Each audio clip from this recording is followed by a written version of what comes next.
on digital, and on 88 to 91 FM. BBC Radio 2. Russell Brand. You're listening to Russell Brand on Radio 2. I can hear something strange in my brain, unless I have literally gone insane in my brain. On the end of that song, there's a weird little sample. Do you think so? They did that to us on purpose. I don't know. Do you think to encourage the idea that we are insane in the brain? Possibly. Well, it certainly worked with me. I don't trust my own thoughts anymore. So, for the next 2 hours, we'll be talking to you and stuff. I'm here with Matthew Morgan. Hello, Matthew. You all right, dear? Hello, Russell Brand. What are you doing in charge of the switches, I suppose? I stopped this radio show going wrong. I've written a list, I've got a pen. Right, well, you seem to be in great shape. Trevor Locke's here as well. Are you all right? I am, yeah, a little bit chilly.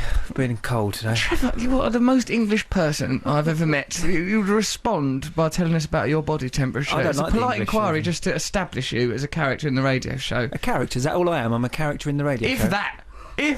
That's an exaggeration. How dare you? I'm a three-dimensional person. I don't know about that, mate. I don't know what dimension it is you're living in. I don't know how you'd occupy three of them. So, over the course of this show, we've got a lot of things to discuss with you. Right, firstly, our podcast is #1 podcast in the country. Now, nay say, was you going to applaud, Matthew? Oh, I was going I've to. never seen any... Is that big-headed? No, it's not big-headed. It's actual enthusiasm for your work, something I never thought I'd witness. Yeah! All right, so we are #1 podcast on this island. So, you know, that's good, isn't it? We've beaten Ricky Gervais. We have beaten him. Isn't he on holiday? Yes, Ricky Gervais he's is on holiday. Okay, all right. Well, that, you know, let's not let that undermine our achievements. Ricky Gervais is a great man, and even on holiday, you know, he could probably have sold some form of podcast of that holiday. So, this week, how long's his holiday? I don't know. I hope it's going to be prolonged. Could be a couple of weeks. Yeah. Strikes me as the sort of man would have a couple of week holiday. For the next couple of weeks, we're likely to be the #1 podcast. So if you keep downloading these podcasts, we could remain at the summit of this chart. Now, when we first thought of becoming a #1 podcast, back when we were on Six Music, we always said that if that day ever came, we would, I think we said something along the lines of we'd get an ice cream van and park it in a roundabout and then distribute free ice cream to people. If anyone can remember exactly what we said, then remind us, because we're going to do it. Also, if you want to add to that idea, perhaps elaborate and add, you know, foibles of your own to the notion, then let us know, because we'll do it some point, I don't know, this week or something, will we? Because Ricky Gervais will get back off holiday and we'll be back to mediocrity in no time. So let's, for God's sake, let's suck the blood out of this opportunity, shall we? So yeah, send us your ideas. Also, what will I be discussing? Well, yeah, here's a few things I want to mention. Matt, in his blog on the BBC Radio 2 website, has attacked me for having a personal trainer. Why have you done this? Well, it's not just a personal trainer. I thought that was all right. It's the fact that... I'm trying to improve myself. Gym ball! Russell has a gym ball. It's called a Swiss ball, as a matter of fact, is what it is. And what it actually helps me to improve my core strength. Now, if anyone here wants to see me weak at my core... How many bounces can you do on it? when I'm in particularly fine form, I can keep it up for 10 minutes. Woo! I sit on that ball and I do, you know, conventional exercises. But ever since you said that I will look like a surprised starling who's laid a baffling egg, or wherever it is you said, it's made me feel uncomfortable about doing it. Plus, because I thought about it, like Matt wrote in the blog, Russell's got that gym ball, he sits on it all confused, and undermined the masculinity of my personal trainer and I, and our relationship. And as it happens, he's quite a butch fella, Steve. Isn't that embarrassing and all too personal that a man comes around your house? What does he do when you're on the ball? He's got shouting encouragement, mate. What room do you do this in? I'll take the coffee table out of the little room with a telly in it, and I'll do it in there. Tragic. It's not tragic. There's nothing more beautiful than a couple of men getting fit together. Sometimes we hold each other. So he doesn't do anything? He's fit already. He's a big muscle-bound brute. You should see him. He's gorgeous. What does he... How long does this last? Right, he comes round, right, then there's a bit where I lay on the ground. What? Why can't you just pay him normally? There's a bit of cuddling goes on. What happens, I lay down on the ground, he warms me up by pushing that ball. What? He warms me out. It's like, stop. By rapid. Don't keep on this. Like a dolphin that's out of the sea, pours water over you. I'm all confused, little aquatic mammal, just trying to get some comfort. No, I lay down, he pushes that ball down towards me and I have to resist it. He goes, resist it, resist it. I go, I'm resisting, baby, I'm resisting. Really? As soon as, no, I don't, there's no dialogue. Is there a face on the ball? Well, to in my keep you mind, interested in it. I like to see just Freddie Mercury, just before he went, just winking at me, bearing down. No, there's no face. It's all above board and actually very masculine and grown up. And I feel very strong lately, as a matter of fact. You did look a bit buff the other day, I feel very muscly. I really do. I must say, I feel fit as a fiddle. The thing is, with Steve, he's a very he was at he was in Wimbledon youth team for a while. He's like so he's like an ex-footballer. So he's bitter.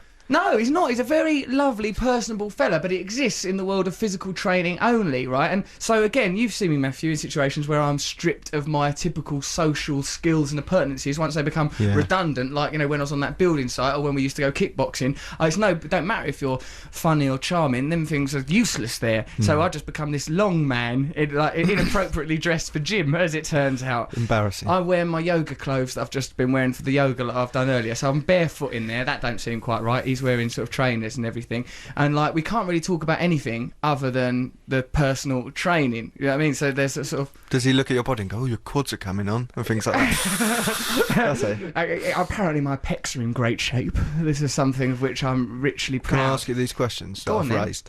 Does he come to your house with the giant ball under his arm and go, Ross, it's that time? He comes round with that ball and he has to deflate it slightly to get it through the door. It's quite a big ball.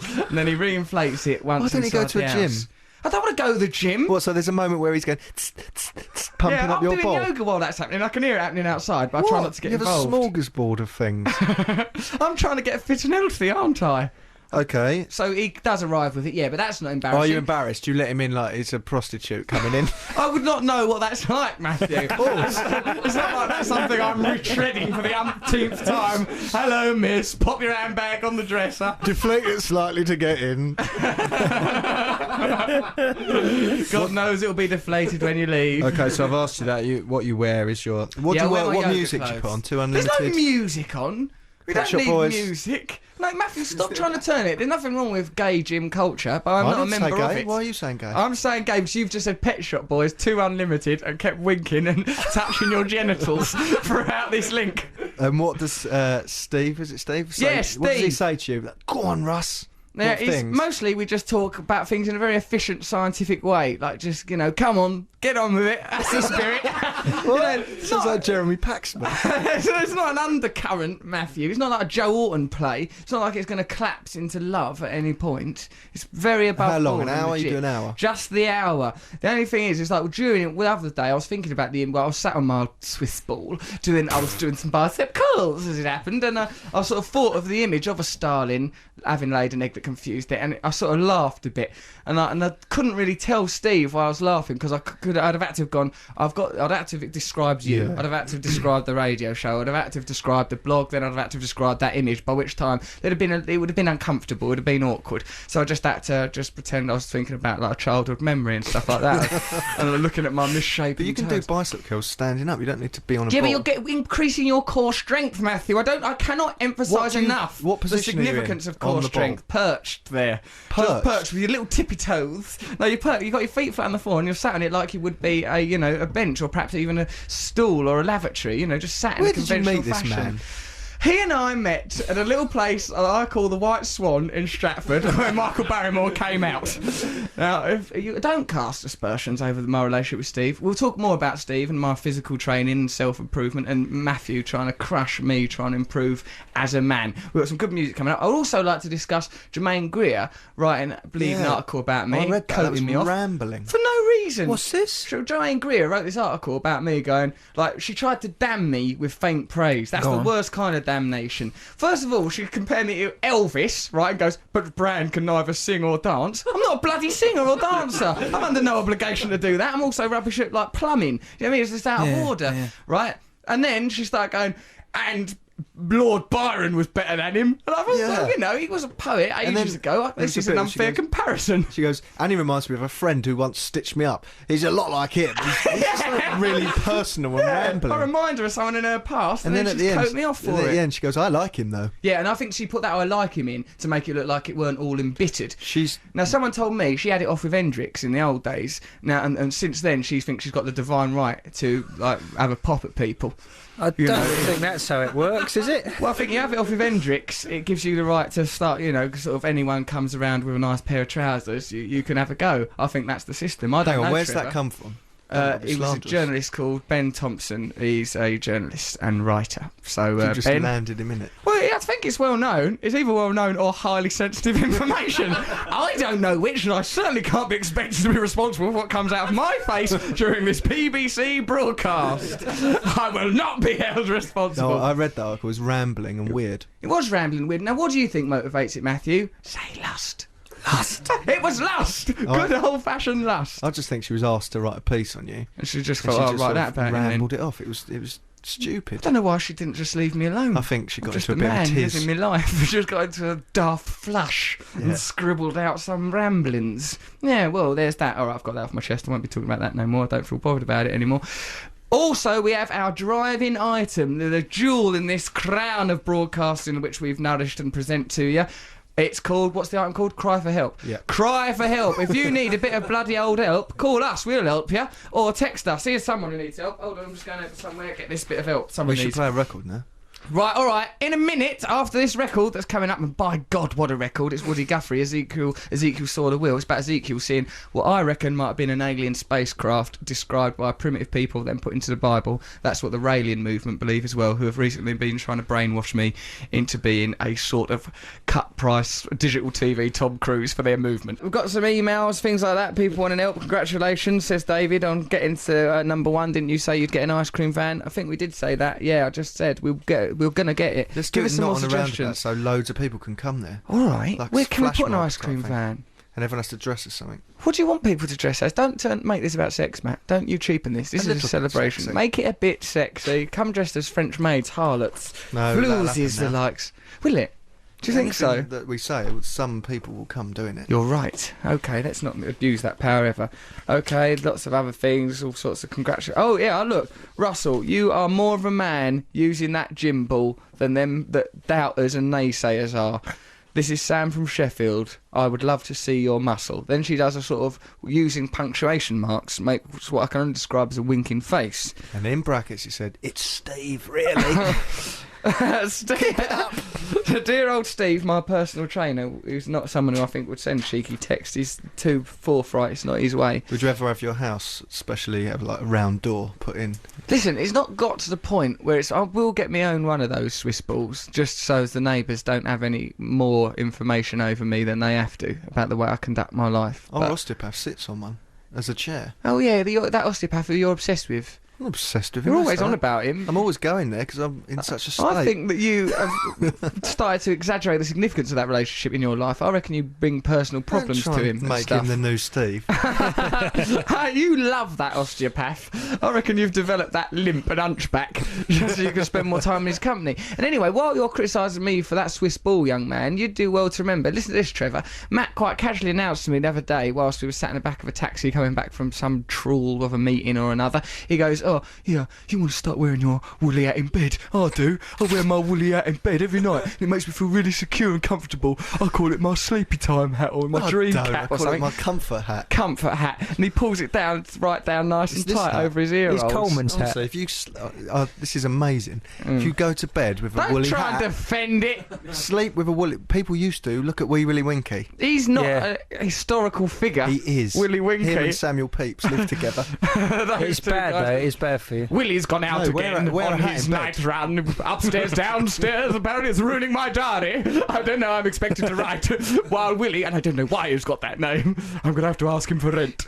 Willy Wonka and Willie Winky, all the alliterative Willies are fictional characters as far as Wicked Willie, that one, remember the 80s, that brief fixation we had with that drawn penis. So there's no sense. Trevor actually does wear a nightgown, don't you? Yes.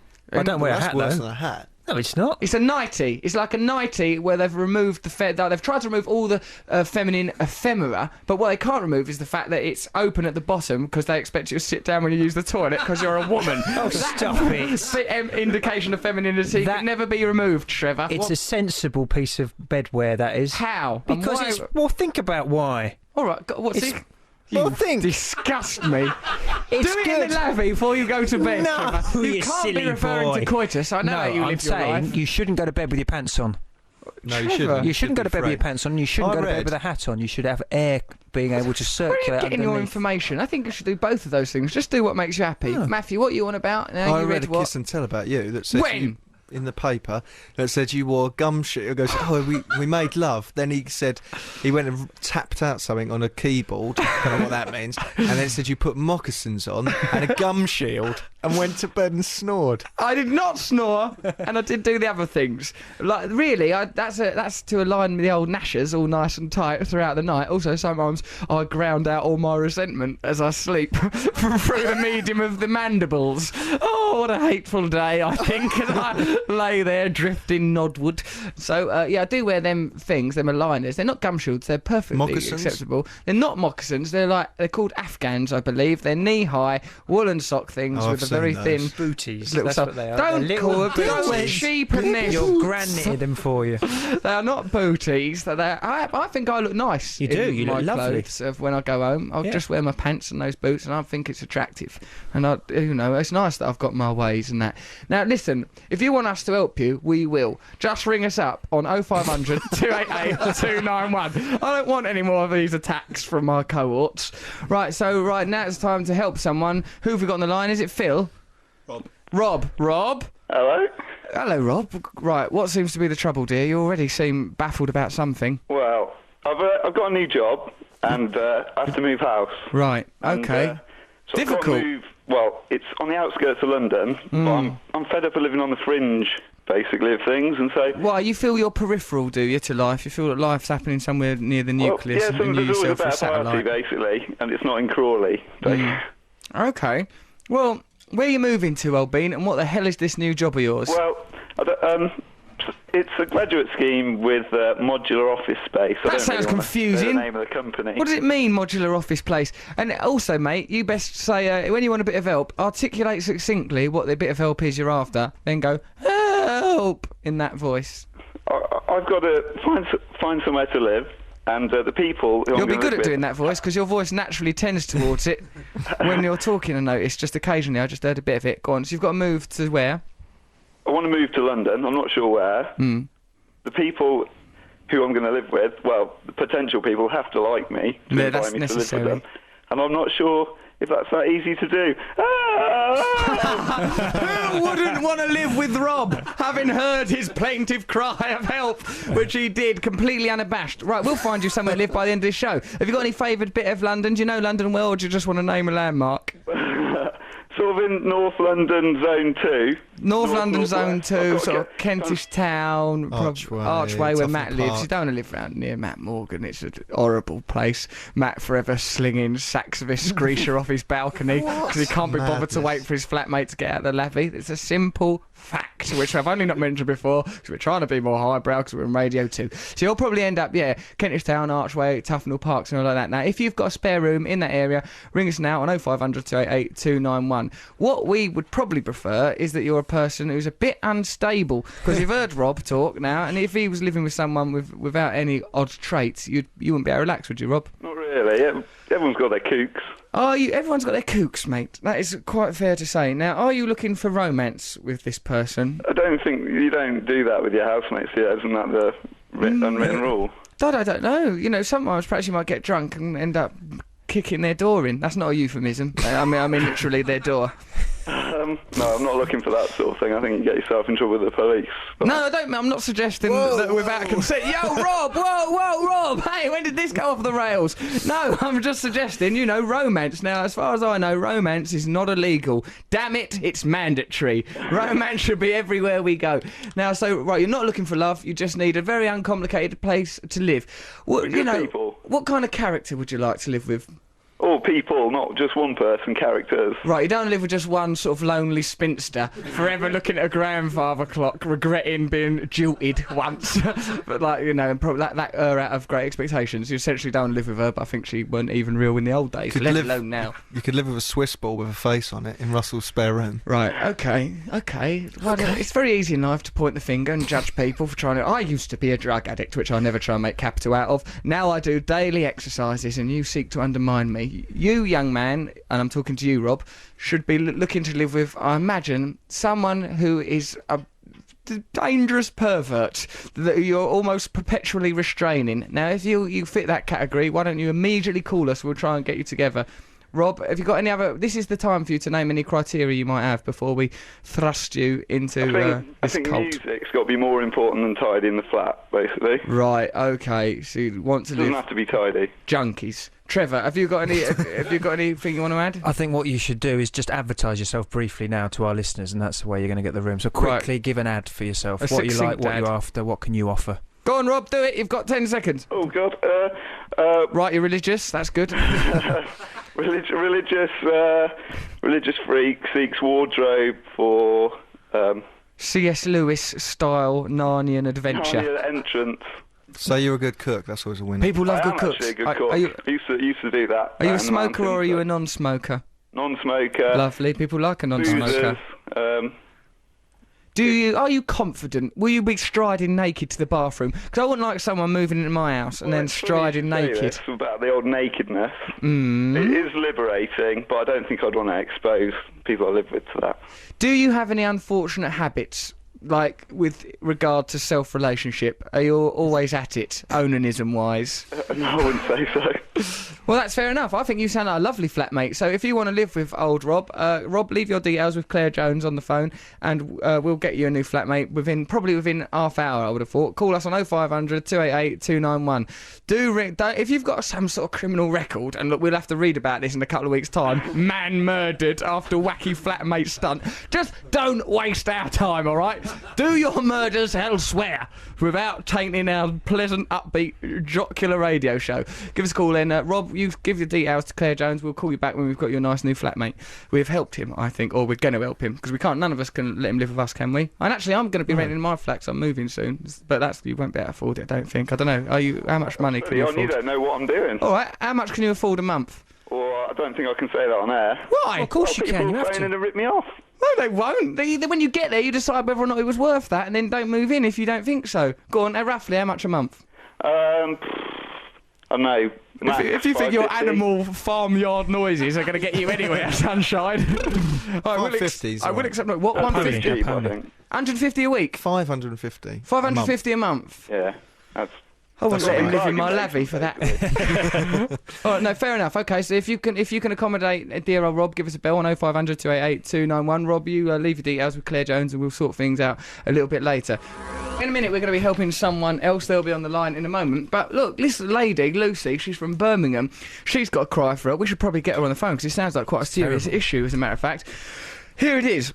My friends and I go swimming twice a week in our local pool, says Lucy. On our Wednesday visit, there's a group of old men who pervert us. They sink to the bottom of the pool and scull along. Scull? She means skulk, does she? She's just pressed L No, twice. she means skull. It's a type of swimming. Trevor, if this is another one of your senseless lies, you know nothing about the world of Neptune or the sub-aquatic legions thereof. Skulk along face up. You It's could not skulk, it's skull. Yeah, Skull is a form of movement. you got amongst- skull, Just verb, get on with it. sculling. That's what you do on a boat. Skull. Sculling is, Yeah, but I that's with a believe, C, that's not a something that K. goes on in prison. She Sculling. is likening those gentlemen to boats. She's likening. Either then this is a terrible blunder, or it's a brilliant piece of language. I'm guessing it's They're the like latter. stingrays on the bottom of the tank. Exactly. These are it's a noun, and she's using it as a verb. Just get skull. on It's with a it. skull. To skull, to This is skull. the radio show, you twerp. Get on with the story. Us saying stuff is the radio show. There is no actual ending. We're never actually going to help someone. We're never actually going to go, oh, Lucy, we've solved your problem with swimming. This stuff, this rhubarb, this nonsense is the show. If we stop doing this, there ain't nothing else. Who are you talking to? Him, Oh, Matthew. Matthew, going, get on with it, get Your on with ears it. burning, Matthew. You suitably Yes. As if chastened. there is an actual objective to be achieved. Sculling, then, is you think a verb. Can someone please find Sculling. out? This is sculling. I'm now sculling in the studio with imaginary oars. But that's with a C, not a K. Right, it's the She's spelled with action a K. of an imagine. She spelled it with a K. Spelling mistake. SKULL. Spelling mistake. Trevor, you're very keen to defend it. Is this woman you? Have you been putting on a swimming costume, going to Birmingham and encouraging old men to look at your genitals? Is this what this is truly about? And if I had, would it be a crime? No, actually, Trevor, it would be an interesting insight. So they sink along and they to the bottom of the pool. I'm interested now they sink to the bottom of the pool, to tell you the truth as well. They scull along, or skulk, face up, staring at the surface of the pool and the people swimming above. I've done that. We've all done that, haven't we? Matthew? No. Guess you have. You do that sort of thing. You probably do it in your own bath. Sink to the bottom of it and try and look at your own bottom. What? Sink to the bottom of the pool and stare at people swimming above. Also, women underwater look brilliant, don't they? Do they really? The woman's problem is that they she's do. been perfed on by men. Is this not helping? So far. He's a young man, it's fine. Anyway, she says, we're impressed by the lung capacity of these elderly gentlemen because they They've swim about evolved 30 metres. They've do evolved. Sex is probably what causes every evolutionary step. We probably only got out of the bleeding ocean to have a look at someone's bum. And now these geniuses have developed a way of swimming along, face up, staring at the magnificent sight of women underwater. I thought it'd all be and blurred. I congratulate them. Hang on, get What? to the end of the story. Right. But hold on, isn't it blurred underwater when you look at a woman? Not if you've got goggles on, you nerd. I've never been You underwater. know nothing, Trevor. I've never been underwater. Did you not watch that cartoon with them puppet women? Marina, Aquamarina? Did she die in vain? What was that called? Stingray? I don't know what you're talking about. Yes, you I watched don't. Stingray. Stingray, they were What, puppet Thunderbirds people. underwater? That's right, Yeah, that was it. well, Someone seen Thunderbirds and gone, this is good, should we do something like it? They went, yes. What's the absolute minimum we can do without getting sued? I don't know, put it underwater. All right, let's do that then. So, they swim along for about 30 metres, these lads. Old lads, men. What is that when you're not a child anymore? When that hair grows and you start to procreate, and then you age and wither and die.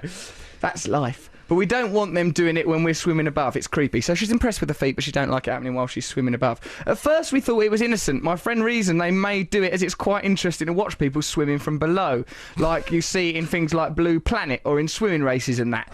Their goggles, however, magnify their eyes, and we can see them staring at us. So we've come to the conclusion they are just a bunch of perverts. When they're not underwater, they hang around the deep end and duck under the water as we swim towards them, and we can see them perving. This is out of control. They've got a whole culture built around looking at women underwater. Yeah. I It's salute organised. these men.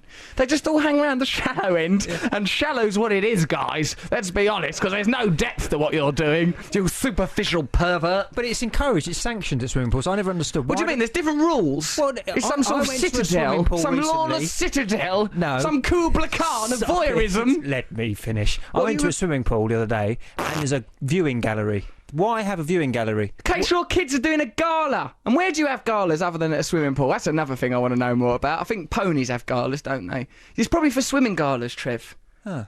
Swimming galas. It's not for people to sit up there masturbating over swimmers, Trevor. But there was a That's what sign you're up. I implying. walked in and there was a sign saying viewing gallery this way. Yeah, it's to view. well, What are Jesus, you gonna- Trev. You might as well go up there nude. That sign is just sanctioning your every action. I wasn't nude, I was wearing a towel, but I thought, why else go up there? He's not even been swimming. You shouldn't be at that gallery wearing just a towel. It was at the gym. What on earth? Go on. What kind of life do you live, Locke, where these kind of things actually happen?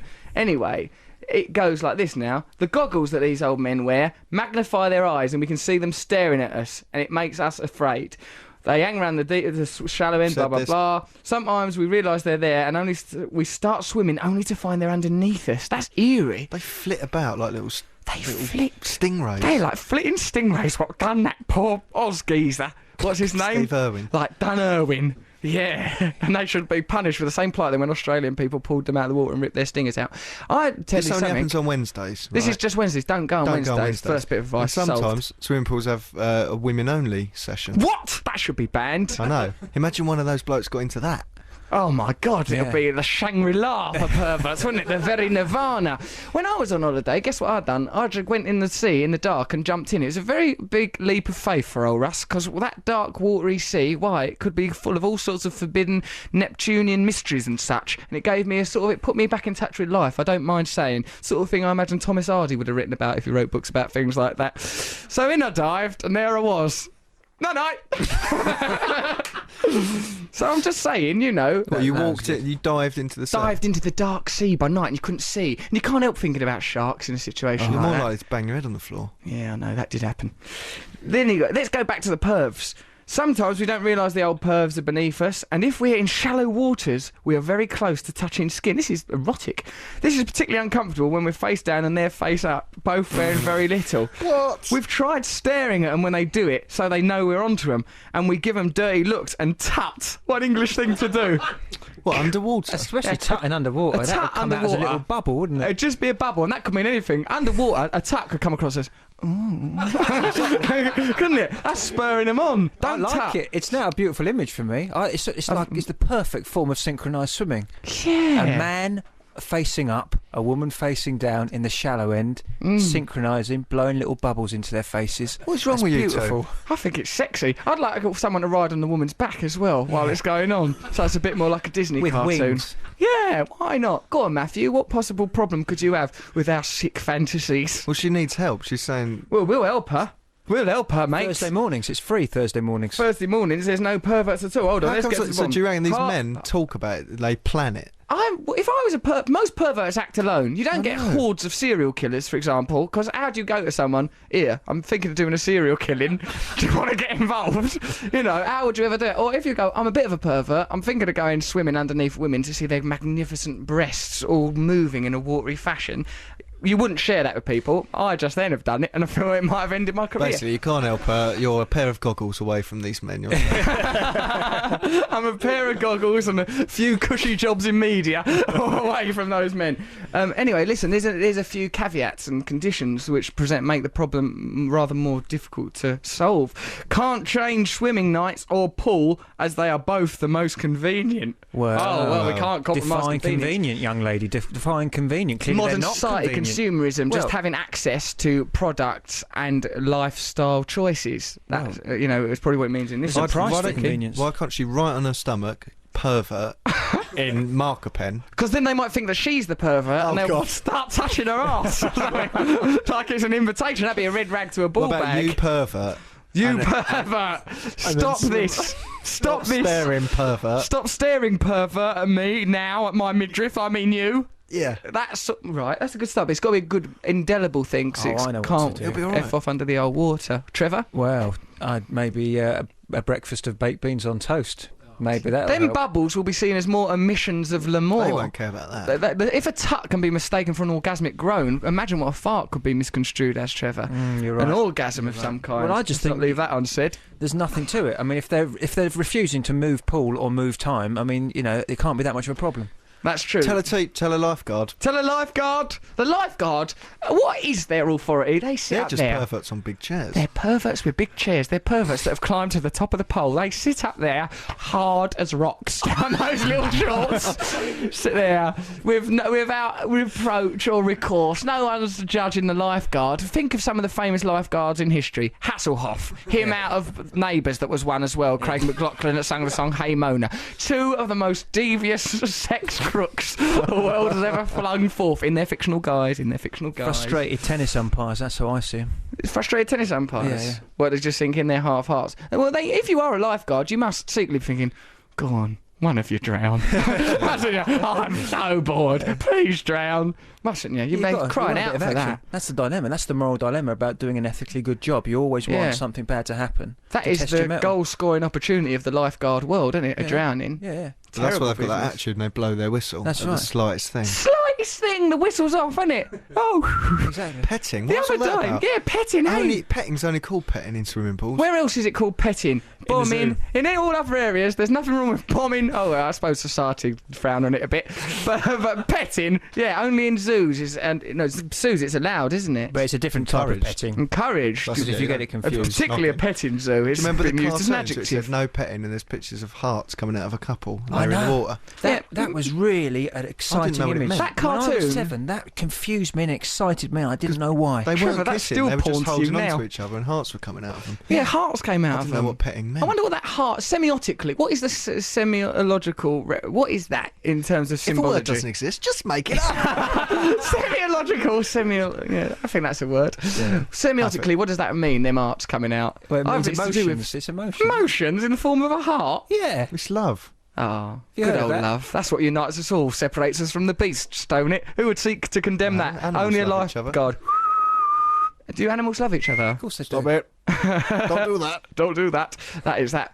We've just mentioned briefly that soldier. One of Matt's mates went to a TA course. One of it, he had to be carried on a sergeant's back across a sort of an assault course, and the sergeant's shoulder was going into his abdomen, and he was jogging along. And Matt's mate, a little blow off, came out an embarrassed one, and the sergeant went, Don't do that. really quickly. Don't do that. Like as if the bloke had done it on purpose. Like it was a child playing with a lighter in a car. Don't do that. Don't touch that. No one deliberately does a little blow off. That's really compromised you, hasn't it? All an embarrassed one. Not like a choice one. Not like one we go F Society, like that one Jonathan Ross done. Do you remember that, Matt? Yeah. When we was at their Comedy Awards, Jonathan Ross looked out a window smoking a cigar, went, excuse me, gentlemen, while I live my luxurious lifestyle. He did it like a big foghorn blast of his own alpha male comfort in the situation. Anyway, so what we've got to do, we'd appreciate any advice you have, especially advice that doesn't involve encouraging them, which is what our bloke mates have suggested. They're so childish. Much love, Lucy in Birmingham. Should have read that whole thing, then done the stuff, shouldn't we? Then we'd have had That's why I kept saying get to the end, on and you with said, it, get this on is the with it. radio show. This is the Sculling. show. My personality is the show. Okay. All right. So, well, listen, Lucy. Give us a ring, love. Well, I'm so sexually charged by that email that I won't rest till you're pregnant. So, no, give us a ring, because I'd like to know what's going on, really. We'll help you, but only if you actually call. Otherwise, just go another day, or, as Matt said, write stuff. Or perhaps, I don't know, don't shave your body hair. Okay, let's listen to... What we're going to listen to now, Matt? Little Stop you Richard? choosing things. No, I want to choose one. Go on, then. Let's have... what was I saying? Oh, Adam Green, Jessica Simpson. I like it. How can I find that? It's in there somewhere. Just keep looking. I'll kill time. No. They'll just think it's a bit of the old radio. Oh, is there someone on the line that we should be talking to? Right, okay. Janet, are you there, love? I am, yes. You all right, dear? I'm fine. I like the sound of you, love. Thank Where you. are you? I'm in Leeds. In Leeds. Okay, what we're going to do is we're going to play this Adam Green song, then we're going to... Just to tease us a little bit. Would you tell us what your problem is? I need to bring the temperature of my wine down so I can add the yeast. Right, now that is a serious issue, and if we don't, we're going to resolve that quick, smart. You need to get the temperature of your wine down so you can have the yeast. Is that the problem? It is. Right, okay, well, we're going to play a record, work out what that means, and then we'll have a chat to you and solve that problem. There, I just saw it, Jessica Adam Green. Oh, sorry, I just saw it. There are people in here just putting tracks past. Right, there it Right, is. so but don't let that make you think that we don't value you, Janet. We're going to solve that problem about your yeasty wine. Janet, you've got a problem with... all I've picked up is it's to do with yeast and wine. Yeah, I'm making 2 batches of wine. It's a new hobby of mine. Lovely. And it says that the mix has got to be between 20 and 25 degrees centigrade Right. before you can add the yeast. Otherwise, it's too hot and the yeast gets killed. Right, okay, I can see that would be a problem. What do you need to do? And I've got I've done everything to the instructions on the kit, but the mix is too hot. It's about 30 degrees, and I need to know the best way to cool it down. I've got it in the sink of cold water, but it's not coming down very fast. Put it in a garden. It's raining. Put something above it, or you stand out there with a brolly, right, in I'll be lingerie. out there all night. We'll be out there for about 20 minutes. How much does it need Janet? to reduce? 5 degrees? Yes. Matt, do you know much about physics? A little bit. Right, well, hit us, baby. Spray it with aerosols all over the outside of the container, and it'll chill it. You are as... But sometimes I But realise aerosols why are I bad for fell the in love with you. environment, and I haven't got any. Go on, what's that? What's the problem with Matt's brilliant It'll aerosol ruin plan? the planet, though. Aerosols are bad for the environment, and I haven't got any. Look, you may... What? is that the reason you've not got any? Yeah. Good. Well, that's good, Janet. I'm glad Look, you care about our little planet. 30 degrees is very hot, Janet. That's too hot. Why's your house so hot? Exactly. What are you wearing? That's my husband. What am I wearing? This is not an opportunity for you to groom Janet. Well, look, if she's wearing clothes at 30 degrees Celsius indoors, there's something... You should see a doctor. There's something wrong with your The house thyroid. is not 30 degrees. The mix is 30 degrees because you It's the have mix, had some Trevor. hot Well, if the water. mix is 30 degrees and your the mix. room temperature Hang on, is why is less the than mix 30 so degrees, Why is the mix so warm, Jan? leave it. Just leave the mix. Don't touch it. Just leave the Just mix. It'll leave come it. down to the room But the temperature. yeast will die by then, Trevor. It won't die by then. It's got a few more minutes in it. You don't know about yeast, Yeast you doesn't liar. die like that, does it? It dies over time. I have lost a lot of good yeast because of that attitude. That attitude, man. It kills yeast. You don't even know For what beer. yeast is. Yeast isn't in wine. Look, we've got to go to the news. We live on a planet with other people, not Janet and just loopy yeast. Janet, I love you in a real way, an actual way. Put up a brolly, dress up like a pervert, stand out in your garden with your husband. It'll also put a much-needed spark into your marriage, so you won't need to drink yourselves daft before you have it off. I'm joking, Janet. Drink that homemade ice in booze. it. What? Ice. Ice? Can you put ice in it, Janet? Yes, I can. I've got to sterilise it first, though. This is Russell Brand on BBC Radio 2. That's Trevor Lock going, don't mention it. What are you saying, don't mention, Trev? Well, it's difficult for me to mention. No, don't mention it. What don't you mention? Well, if I mention it, I'll contradict myself. Like Yes, Walt you Whitman, will, Trevor. And then I'll look silly, and I'm not a poet. You look much sillier than Walt Whitman and all who were well respected in the poetry industry. He was in the industry. He's a big name. Don't try to undermine me. Now listen, so what do you want to not mention that Rob, we've tried to find you a flatmate, mate, and frankly the world is indifferent to your plight. We've had a big fat zero. I didn't want to mention it, Rob, but... He didn't want to mention it, Trevor didn't, but I thought it was best to let you know. Trevor, haven't you got a room at one of your grim little I do. He could move into the Italian teenager's bedroom if you wanted to. That is vacant. Trev's got a couple of Italian teenagers. No, they've gone home now. Of course they have. Why are you still calling it the Italian teenager's bedroom in memorial so that it seems more vivid when you live out your fantasies? No, because I haven't putting on their discarded bras. Stop it. Stop it. I'm here in the Italian teenage bedroom. Silly. Grazie, mamma mia, prego. They forfeited part of their deposit. Well, I hear you just forfeited part of yours. Now listen, why don't you, Trevor, let them old what's-his-face, Rob, live in your flat? He can afford $550 thereabouts a month. And he's a nice sort of a lad. I don't know, I didn't bond with him very well. Trevor, stop judging everyone. Earlier on you said Smokey Robinson was just playing, and I goes, I met Smokey Robinson briefly, and Trevor went, what is he? Like if Smokey Robinson had to justify himself to Trevor Lock. No, but I thought he was from the 60s. I wouldn't have thought. What is he though? Well, I thought, because sometimes in my head they sound old, but actually they're young, and I thought he'd been on your show, therefore he was a young one, but he's not a young one, clearly he's a classic. No, I saw him at an award ceremony. He was a lovely bloke, as far as, well, he came here, polite, didn't he? actually. Hey, he's an older man. Sort of Yeah, smooth. because I sort of had to go, all right, because I'd met him the previous day, and it's quite, when someone's got an unusual name, you got to sort of go, Smokey. I went, hello, Smokey. I went, hey, like that, just politely. He's like Jermaine Jackson, actually. Yeah, he's got that sort of gentle, soulful demeanour. Yes, he has. He was a very pleasant man, and Trevor Lock, though, was trying to attack him for some reason. I know, I've always loved Christ him, knows but what's wrong with him. I've never known if he was old, young.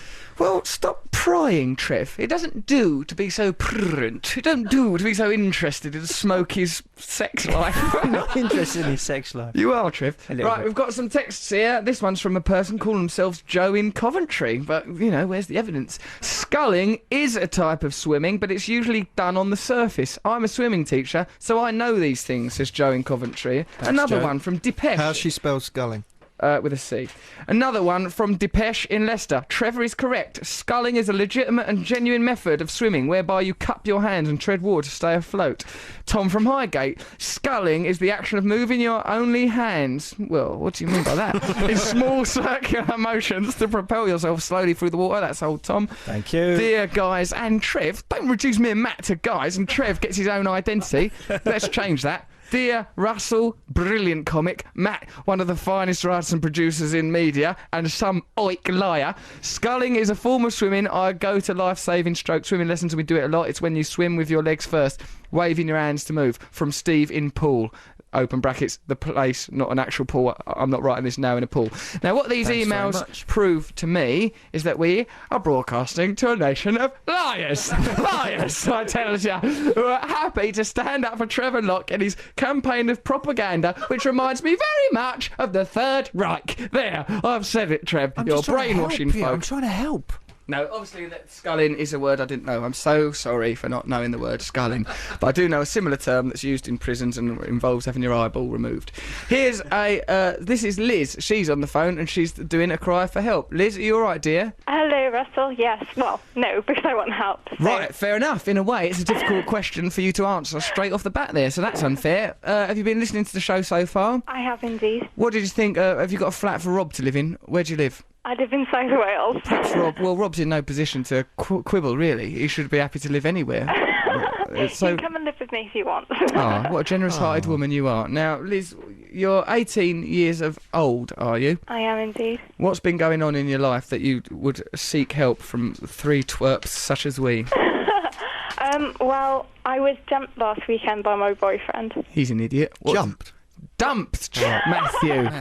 Jumped is a private thing that goes on between her and her mugging, fella. doesn't it? I remember. It depends how you look at your love life. Matthew's love life does resemble a mugging, really. A small amount of money is exchanged and both parties feel cheated. So no one comes out of that transaction a winner. Liz, a lie. It's a lie, of course it's a lie. Liz, tell us what. So you've been dumped by your twerp of a boyfriend. What's going on? Why did he do it? Well, okay, this is really funny. Well, actually, it's not. It's quite depressing. He dumped me because he's in the RAF, and I can't go to his passing out parade. Passing out parade, is that when they all faint like in Officer and a Gentleman, or is that when they throw their hats in the air like Officer and a Gentleman, where all my information about air forces and that comes from? No, I would have gone and seen that. No, but it's basically when his first stage of training's over and he Why aren't you marches gonna around go? a little square. Well, actually, right, Matt's taking the side of your... What's your boyfriend's name? Ex-boyfriend's name? His name's Ant. Ant, the Ant ex-boyfriend. the hero. Right, now why won't you go to Ant's passing out parade? I'm not allowed to go because I'm in the middle of my A-levels. Oh, so it's not What? her fault. She's Isn't doing it in the evening, A-levels. though? Your parents won't let you go. They won't let her go. They probably don't even like Ant because he's a ne'er-do-well. They bet don't they- like him now he's dumped me. No, I'm feel quite down on him, to tell you the truth, Liz, after the way he's treated You you. fly an aeroplane. Can he fly an aeroplane? No, he's not even doing that. He's gone to read sonar. All he's going Not to do is even read flying. sonar. Matt getting all moist. Can he fly a plane? Oh, one day perhaps he'll carry me off in his arms. Oh, I'd like nothing more than to be up in the clouds with Ant. Oh, Ant, hold me, embrace me. So Ant's going to go and read sonar rather than being in an actual relationship with a human female like you. What's wrong with Sonar's him? underwater. Why is that? Why the RAF He's probably doing that? swimming, staring at women's abdomens, interfering with himself with his magnified goggle eyes. Yeah, is sonar beneath the water, Liz? That's just the Yeah, word radar. for sound, No, ain't it? radars. I thought what Yeah, bats he's do. I think he does. He'll be underground quite a way. Right, it was the But he best couldn't place tell me for him. anything about it because he'd be shot or something like that. Really? He's lying about the whole thing. Ant, I think Ant is probably an ice cream man with a ridiculous imagination. Passing out parade. The whole thing Being just sounds shot. like a sham. So instead of carrying you off in his arms dressed in a white suit like Richard Gere done to that woman at the end of that film, he's effed off to drive his ice cream van in a similar uniform, but just essentially living on lies and past glories. I think you don't need this, Ant fella, but if you are a man and you live in South Wales and you think you could be better than Ant, who a lot of us believe is fictional, call us on 0500 28... I'm joking. 0500 288 291. Let's fix you right up. And also, if you've got a flat for Rob, who we're increasingly beginning to think is a dangerous pervert, please give us a call on that matter as well. What do you want to say, Trev? I think you've misunderstood her problem. I don't think she rang up to get a boyfriend, did you? You didn't ring No. up for a new Oh. person, did you? No. No. What was the I problem? just thought she wanted a new person. The thing is, well, What is it, I'm Liz? so sad now. When I was with Ant, I was with him for 6 months, and then before that, I was single for 10 months, and before that, I was with a guy for 9 months. Right. Oh, So a number pattern. I don't know how to chat up guys at all. Right. So if I was going to meet another guy, I wouldn't know what to say. You've got a beautiful chuckle in your voice, and men will be attracted to you anyway. Also, it's quite important that you're attractive physically. Now, are you? Well, this is a scary thing because I'm not sure if I am, but I think if you I are. don't find a boyfriend, my friend Sean said she's going to get with me instead. Hello! We're that. partying now! Okay, now listen, I just said that thing about physical beauty. That ain't true, is it? Of course, it's superficial and meaningless and only attractive for a short while. Of course, all beauty is transient. One day we will all be dust and the soul is what's eternal. But in the short term, get off with your mate Sean. She's got a boyfriend, that's the only thing. Oh, no, don't waste it on him. I don't want him getting out, because he's going to get a threesome here, this All these boyfriend. problems are sexy. It's because of us. We're sexy people. We attract sex with our sexual magnetism that Jermaine Greer tried to rip up just because she had it off with Hendrix once, hundreds of years ago, which no one remembers. Now, listen, I think me old pal, me old Butte, what you need is to pop down to good old Londinium and meet us three. We'll solve this problem in a matter of moments. Before you know it, you'll be off. Before you can say unwanted pregnancy, you'll be back in Wales with a whole new set of problems. I'm joking. I'm joking. We'd use condoms. I don't like it when What don't you like, Matty I don't Morgs? like it when if my name was Anthony, I wouldn't short it to Ant. Not all the because time. it makes me think of an ant. Little I know, diminutive I don't ant. like I'm being thinking of called that. Ant. That's all I think. Why are you calling him Ant then? Me and Matt are thinking of a little bloody ant that you're going out with. A stupid little ant. Craving He said sugar. Ant or Tony, and I was like, well, I'm not going to call you No, Tony, so I'll no. call you Ant. Why don't they call him Mr. Nibs or Captain Tip Top? Something like that. Just something a bit more sweet.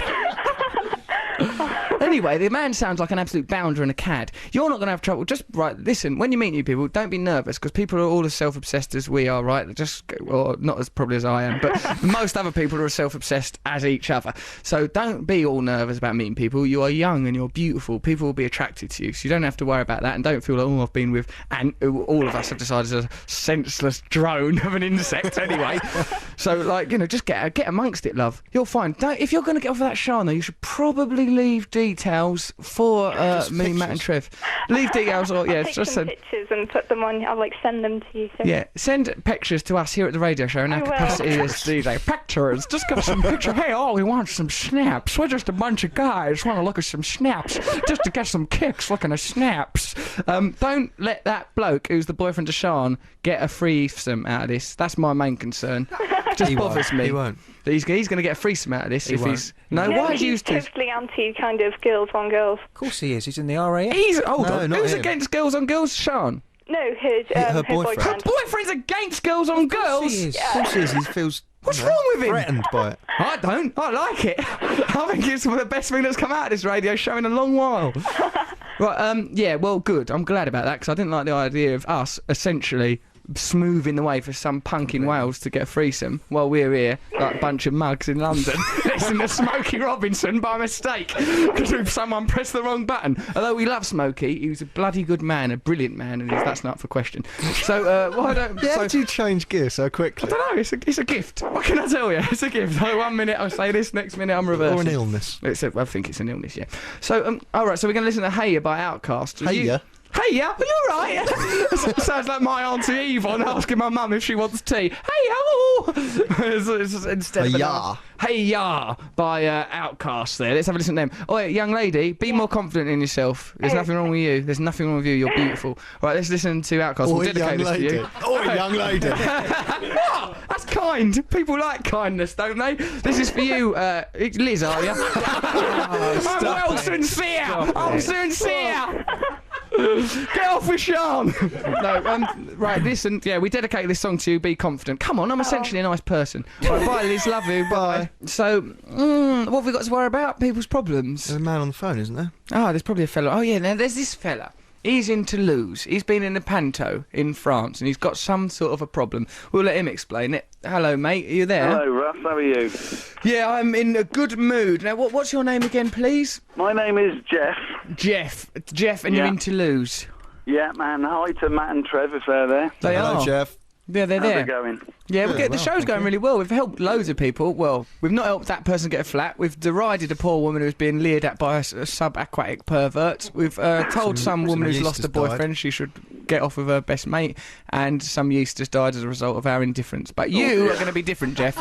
What's that? Trevor's poised eating a macaroon. normal Saturday night for you.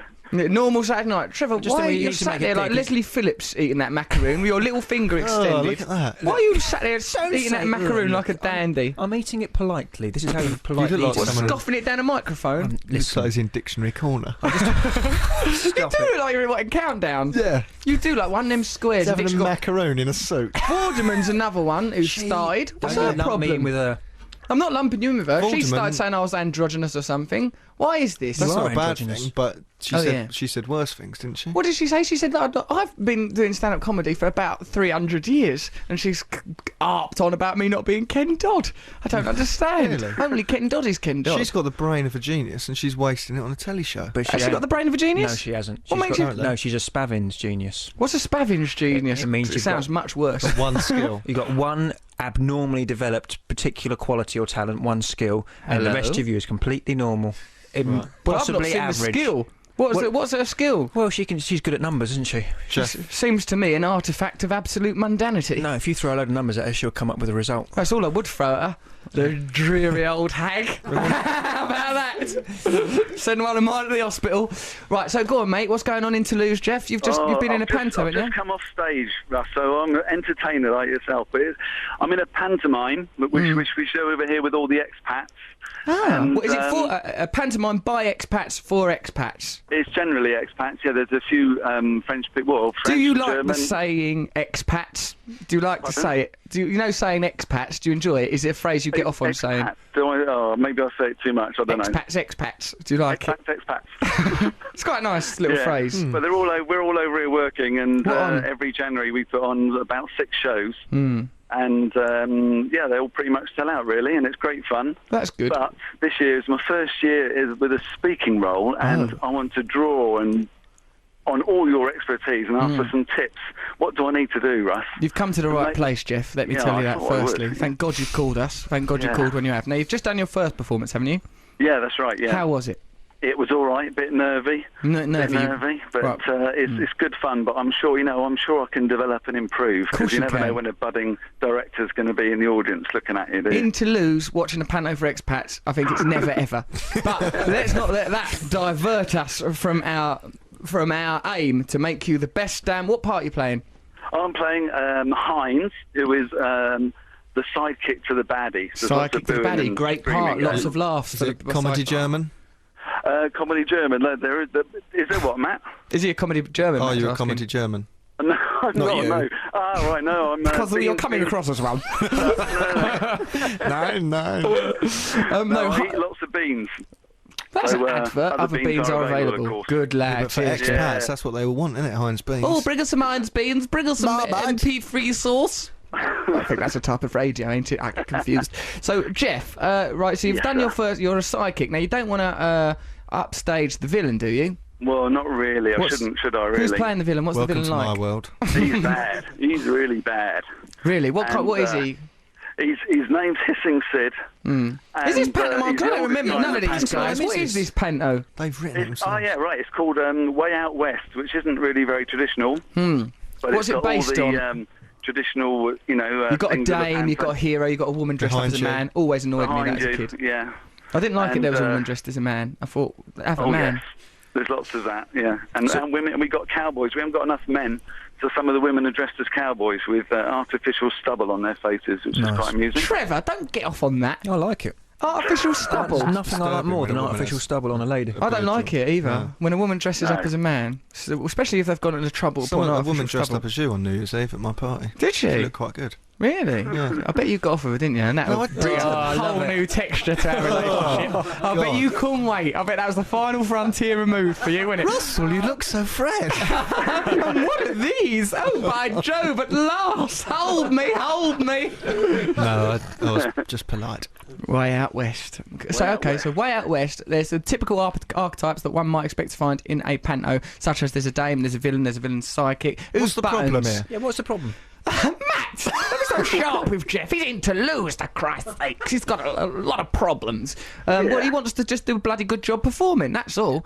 Well, firstly, that's mostly the problem. Because when you're on stage, you're very articulate and you're very relaxed, and I mean, there's all this queue, you got to remember your lines and people queuing up for you and stuff like that, and oh my God, become a wobbly jelly. Now this is did you just do a blow-off noise? Trevor. Trevor's mouth. What deliberately? Or was that part of your macaroon eating? Is that part of your ritual? I had a little bit of macaroon in, and then when he said wobbly jelly, it just put me over the edge. It was funny. Dictionary corner. Well, thank you for that, Trevor. Jeff. So, well, firstly, nerves, that's a good thing to be a bit nervous before a performance. That's the old body adrenalising you and making you prepared for the old fight or flight. Now, what you've got to do is use that energy to make you feel all grand and powerful. Just concentrate on your breathing. That's the first phase. Don't be afraid that you're nervous. Accept the nervousness. Then, what you've got to do, old bean, is make sure you know the script very well. Anthony Hopkins goes, read the script. Make sure you're right across the line so you don't waste any time picking up cues or any of that stuff. You've got to know completely what you're doing. Then you've got to remember that you've got two relationships. You've got your on-stage relationship and then you've got your relationship with the audience. Make sure you're getting the information across to the audience, but also that you're using the other actors. As they often say, acting is reacting. So make sure you listen. Then there's a few more tricks that you might like to know about for getting attention. Do you want to know them? Yeah, get your willy out. Get your willy out, Jeff. Just get it out, baby. They'll look all right. Just bear the old jennies. Well, it would get a laugh. Of course it would. Even if it's a fake willy. It's probably better if it's a fake willy. I don't think it is. You think what, you'd prefer a real willy, Matthew? No, I thought. I bet you weren't Trevor saying that on was New Year's insinuating. Eve, were you? Well, I was saying when you're getting off with No, other me, my I female wasn't. doppelganger. I wasn't. Yeah, you say that now. It's very easy to say that. Well, do those things. I just gave you some sensible advice at the cost of 1 minute of comedy. So there, have that. And also, just really get into it and enjoy it and interact with the audience. Are there children and stuff there? Oh, yeah. Must yeah, be tremendous yeah. fun. And Yeah, also, good fun. Also, they're probably bloody grateful to have it because it's like an expat community. So to have something like indicative of English culture like that must be really exciting. So they'd be grateful. So you're starting from a position of acceptance, aren't you? It's Exactly, not like, yeah. Try and bring some culture to the natives, that's what I say. so the French, are there sort of indigenous people attending also? Oh, yeah, which is good for them. But, French people are coming to see you do a they never panto. know They're what joke judging they're our going to nation laugh on at or this. what they're going to do. Hold on, this is just taking on a whole new texture. French What? people, they've got to respect our fit. Oh, Jeff, don't let the French Exactly. think the tradition of pantomime is a load of tomfoolery and Grand arseholery. Guignol and all those things. They're going to Oh. that. What, they going to the Grand Guignol? What's No, that? What's that thing in Paris where they used to like do? Is that where they clown horror- about? A bit like horror- Commedia dell'arte or something? Yeah, a bit like that. Right. It was horrific. Well, And now they're listen, watching this. watching Yeah. Jeff prancing around with his knob out. Jeff, don't let us down. This is for Queen and Country now. Well, you can keep... How many more nights are you on for? Oh, we got one tomorrow afternoon. Right. And Okay. then next weekend we got Friday night, Saturday afternoon, and Saturday afternoon. Right, so we- Saturday evening. We can have another chat on Saturday to see how it's gone. And Yeah, then put great. into- That'll be the last night. That's normally the good one. So, yeah, because you get all your family and friends in then taking the mickey out of you. So that's a great course. laugh. Don't be afraid to come off the book. That means your words. Don't be afraid Oh, to do right. that either. And just make sure, you know what you're doing and enjoy it and engage with people in the audience and use that other Excellent. fella. Is he the person you're acting with? Is he sort of? Do you get on with him? Can you have a bit of a Yeah, laugh yeah, with him? good laugh. He Yeah, won't- we played cricket over here together, so we Lovely. was a bit bonkers. So you've got you've got a nice team Hang on. atmosphere. If you're playing cricket and Yeah. having pantomimes, why have you gone and lived over in France? Yeah, you're like because, some mad Anglophile lunatic. Then we all sit around and read Alan Bennett and wish it was raining a bit more. Yes, exactly. Then we have I came for the sexually work. repressed I half come for the hour. Okay, Jeff. It's the wine. You're right. You're just over there for wine. Well, I wish you could Yeah. help this. We've got some woman called Janet who needs to know what to do about her yeast. She's got some. Oh. She's got some home brewed wine. She can't get it to a low enough temperature. She's worried. What should Nasty. she do? Can you What help, should she Jeff? do? Or is it? She's Are you got- more of a she's take got a yeast problem. person? She's got a yeast problem. Not like that, Jeff. Not like that. All Don't right, cheapen okay. this. This is about wine. Come on.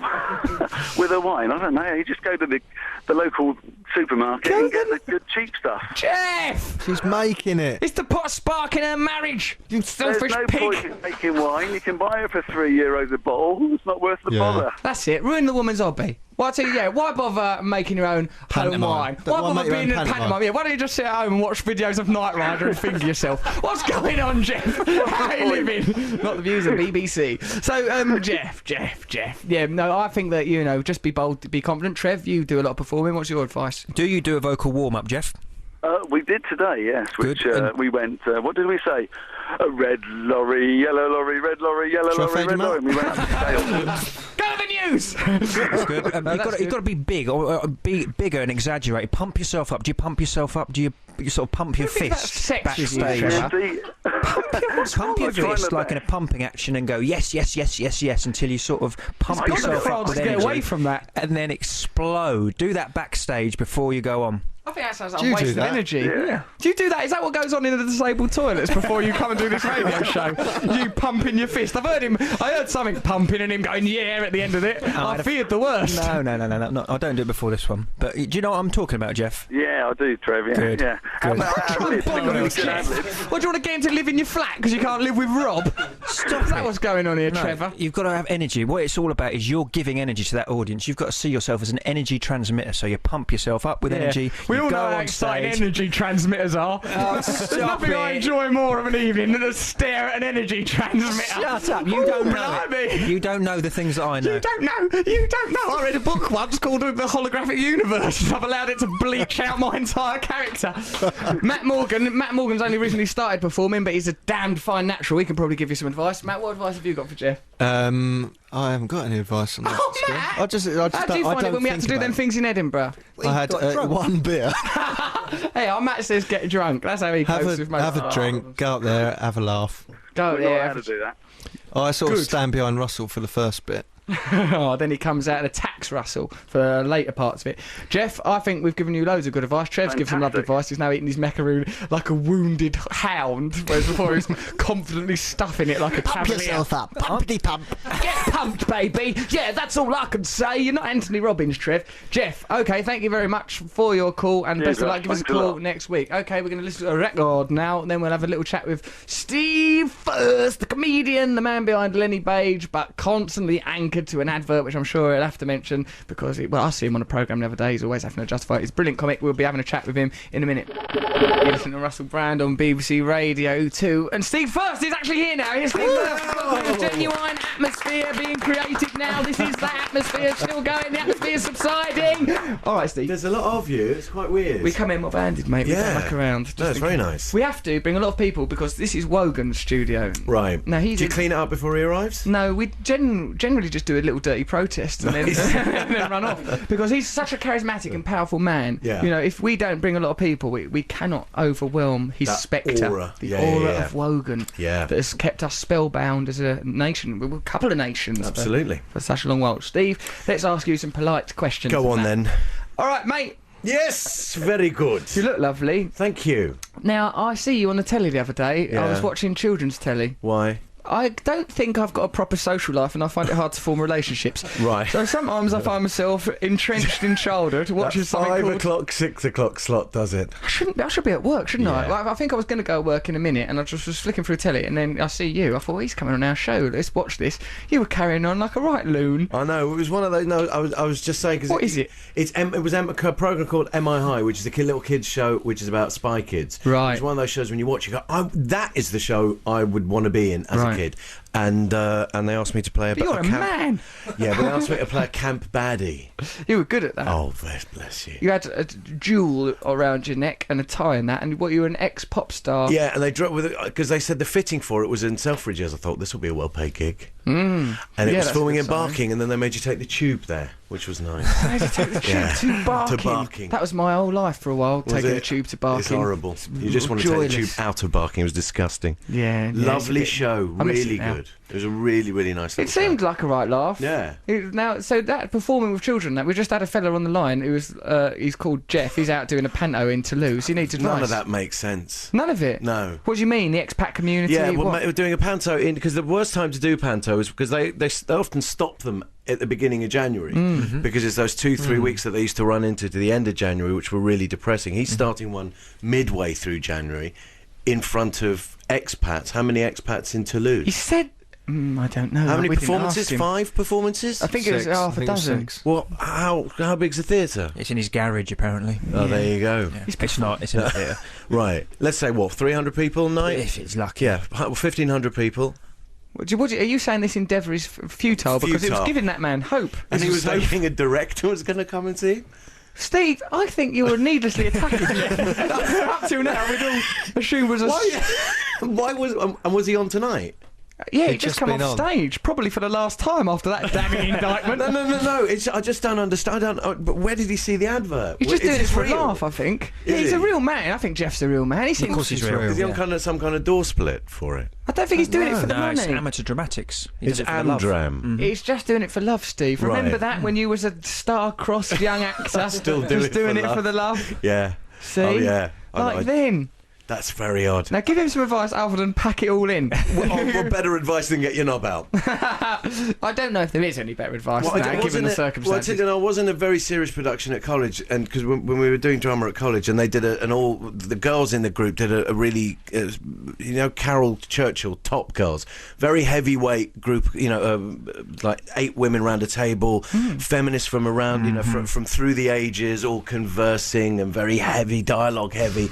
And my friend and I were asked to help out just to play the waiters for this scene, and it was very, very boring. And each time we came on with bigger and bigger moustaches to entertain yourselves, but made out of gaffer tape. Gaffer tape moustaches, that's difficult. The removal's difficult. It's unhygienic. But it's slightly pleasurable. You got off on it. Yeah, a little bit. That little moment. Did you have any facial hair at that time? Yeah.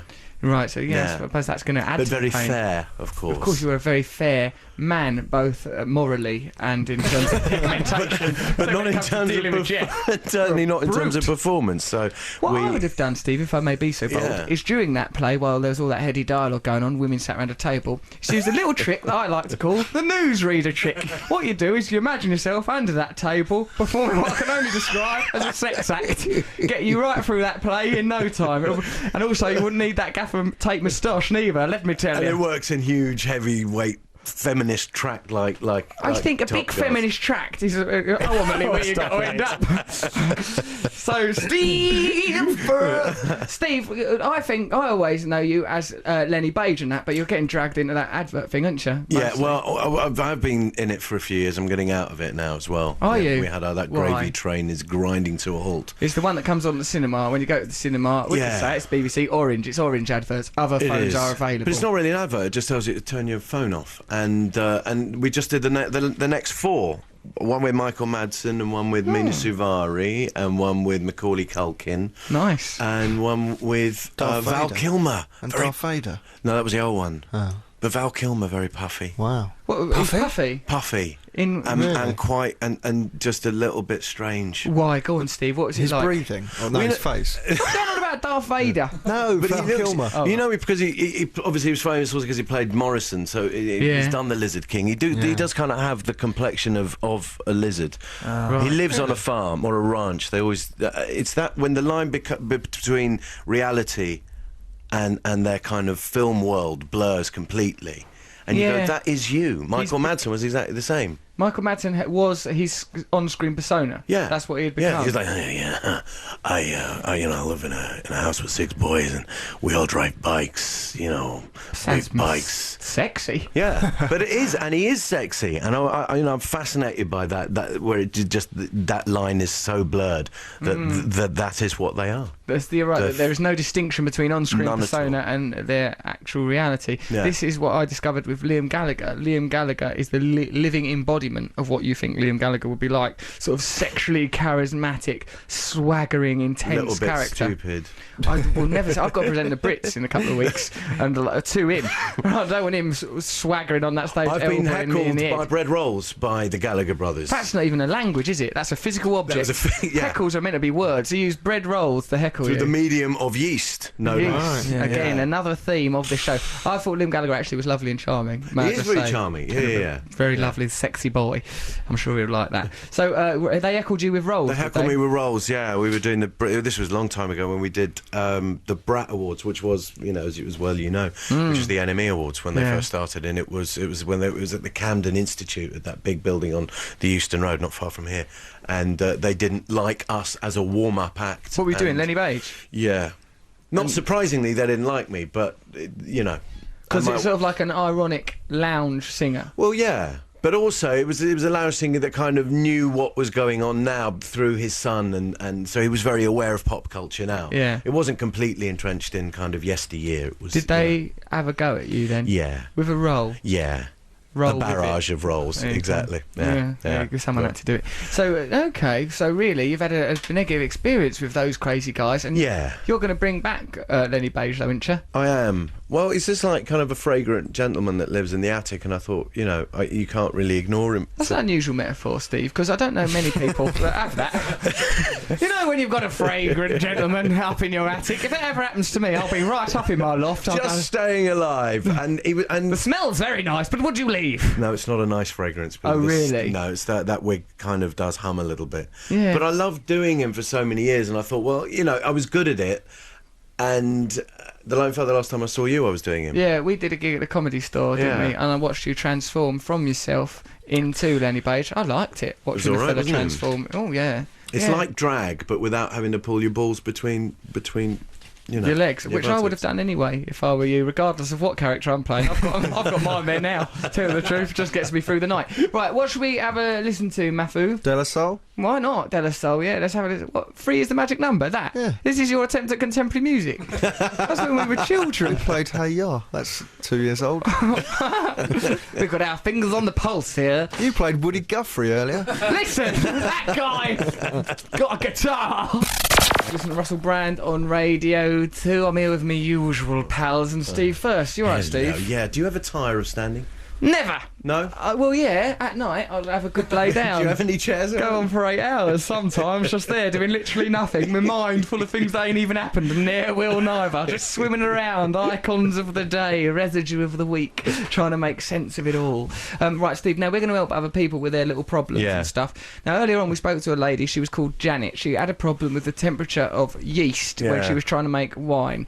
Now, Jeff from Toulouse said go and buy some booze down a supermarket. For me, misunderstanding the mystery and joys of home brewing, which is something I actually know nothing about. No. But, you know, if Janet wants to do this and she's got a problem with the temperature of her bloody yeast, then we are by duty bound as gentlemen to help her. I think her husband's on the blower. Are you there, mate?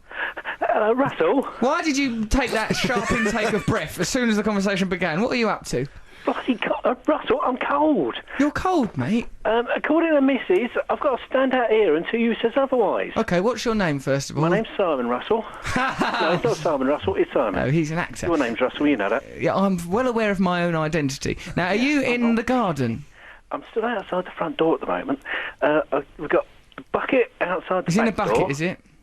Yes, it's fermenting bin. Well, posh name. It's fermenting bin, load of wine in it, trying to get the temperature down. I want to know how I can go back indoors. Well, and you're guarding the wine, are you? Well, I was. I'm now stuck around to the front door so I could ring you up.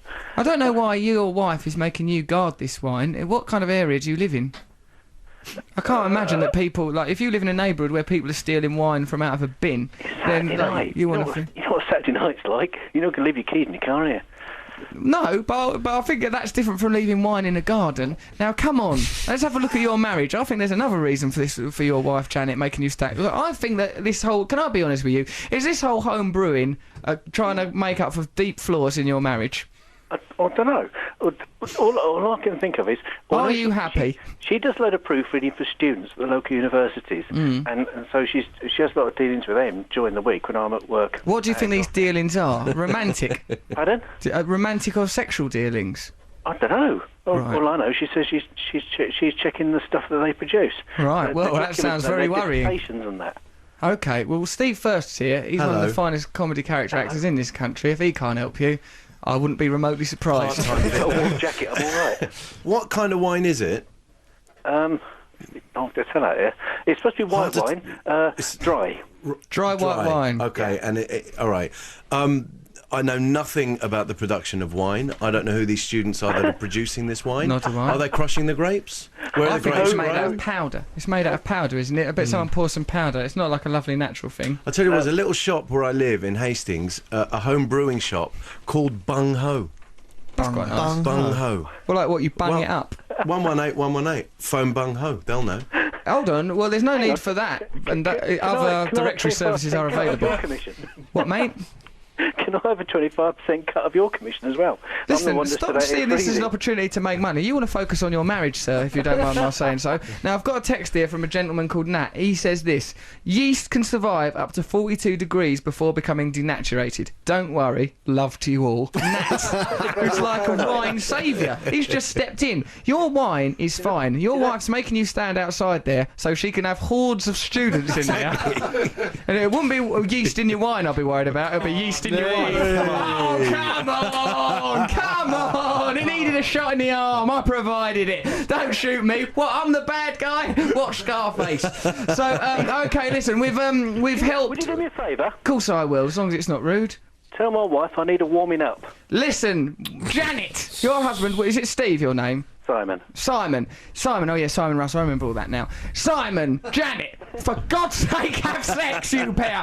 Get in that out. Janet, I want you to go up to bed. I want you to stop thinking about wine and start thinking about whining in a sexy way. Dear. Get up there, put on your nightie, and go, Simon, Simon, and then I want you two to make love like it's 1960 bloody fine. Get amongst it. No holds barred. Holds, I said holds. Just get into it. Get into each other. Enjoy each other's bodies. And then, you know, and if you have to drink a bin full of wine before you can do it, then drink that bin full of wine. But I urge you to. Orgasm, the pair of you, for heaven's sakes. That's my advice. Now make him hot. Make him hot, hot, hot, till you both pass out and the only temperature you're thinking about is the internal temperature, imploding and exploding. Now get in that house and make that woman happy, Simon. Will you? Will do. Let Thank her you. have it. Give her both Thank you for barrels. rescuing me. No trouble at all. God bless you. Cheers. There you go, sir. See you, mate. It's another satisfied customer. Off he goes. There goes the best damn winemaker we've ever had on this show. I think he's going to be all right. Do you, Steve? He should start drinking now. Yeah, I would say so about now. Matt, do you think that was an all right situation there? I can see why we haven't got a wine industry in this country now. Why? A lot of temperature, a lot of sex Were problems. they in going on. Leeds? Isn't Were it? they in Leeds? I don't know where they were. Where's Yeah, this it was nowhere up knowing? north. Up north. There he was in his pants, paddling in a bucket. And full I of Attack the grapes. people of the north. I love those guys. They're nice guys in the north, but they don't know anything about wine. How dare you? I dare to say that the northerners know nothing about making wine. That's the most disgusting thing you've ever said, Trevor Locke. They're The proud of people it. of the north love wine. I'm an alcoholic. I don't drink They're anymore. beer and whiskey men up in the north. I don't know what they're up And to, women. but I don't think you should be condemning them in this fashion. I'm not condemning them. Well, it's a fact. The it's sad. Romans made wine because the climate was different then. Trevor! Stop trying to drag us into Countdown's dictionary corner with your tedious facts. Bless him, he's a lovely fella, really. All right, this radio show's nearly finished now, so there's probably a few things we should do. Not least, we'll get our poet laureate, that's Mr. G, one of the best poets in this effing country, to do a poem about what's been going on. Let's welcome him, Mr. G! That's not enough fake atmosphere. This poem is self-improvement. Excellent. Self-improvement is an ongoing solution, recognizing that which needs correcting to avoid all confusion, to avoid all debate as we inflate and deflate, trying to improve our core strength to improve our core state. Are you looking for a flatmate? Is your yeast temperature too great? Then go sculling with Trevor and watch his little eyes dilate. And Russell can't wait to witness this lesbian tryst as a lonely ice cream man in his van sends out Sona transmits. And expats enlist performing advice. Hendrix ex-girl drops quips of boring as tripe. Such is life as we all look for answers. Self-improvement through home brewing is exuding good karma. Mr. G! He's very good. Poetry, it's a war of words out there. We're changing the world. What a wonderful poem. That boy's gifted. Crikey. Where'd you find him? He's brilliant. He said, well, there he is. He said, we met in a little poetry night in a place called Brick's Tongue, it was called, because and I used to sit in the toilets doing heroin and G would do poetry.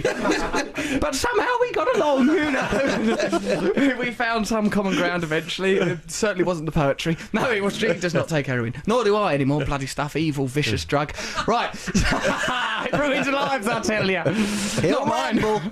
Right, okay, Steve, thank you. You've been a Bless fantastic you, thank guest. you very Steve much. First. Thank you. Thank you. What should we... Is there anything you want to plug? You can't just say, watch that thing on Kids Telly. Oh, Kids will do that anyway. Annually retentive second series is coming. You're in that as well, aren't you? Brilliant, yeah. That's good, that thing with Rob Brydon. Filming You that at did the in moment. Thank you. Wonderful news. There you go. Watch that thing. Matt, have you got anything you want to add? You're just going to sit there moping your way through life. I'm You've very done- happy. It's very comfortable. You're very kind of, you have an air of gravitas about Yes, you. he has. You've got a lot of gravitas. All that the lad. buttons over here. All them buttons. You're going to carry on writing. I'll try and write a blog, but I'm very busy. Please try. Don't complain about Matt's. Well, your blogs are brilliantly written, but sometimes people want me to Sometimes write a people blog. say, why doesn't Russell write them? Bloody well, have you turned on your telly? Just phone me up. I'm in the middle of an international storm. know. Trying to hold my life together. I've kicked in my telly. Phone me up and dictate something to me. All right then, I certainly will. For once. Matthew, please, for Christ's sake, what's going on? I'm frightened, I'm lonely. Who are these people in my house? What does girlfriend mean? Hello, Matthew, why you sound like a robot? Give me a kiss. Trevor, are you all right, dear? Yes, I'm all right. I'm very all right. Thanks very much. Yeah. It's been nice today. Well, perhaps we'll call it Dictionary Corner always. Yeah, Okay. give him a dictionary. Have a dictionary. I don't and like provide dictionaries. some content to this bloody show. I think the dictionary is a symbol of oppression. Trevor Locke there. There he goes, trying to ruin the vibe. Okay, so thanks to everyone who's contributed. If we've not helped you with your problems yet, by God, we certainly will. And the biggest problem of all, how to realise the God within us all, we'll solve that week by Jingo. On a gym ball. On a what? On a gym ball. Don't you undermine my workouts. Okay, let's go to Andrea Simmons. Andrea, could you try and use the word flummox? Could she do that in the news? Of course she bloody well could. She's the best damn newsreader on these islands. Call 0500. No, don't call 0500. I've just got a bit of paper where it says do proper beer radio presenter stuff. It says phone numbers on it. It's 88 to 91 FM. This is Radio 2 from the BBC.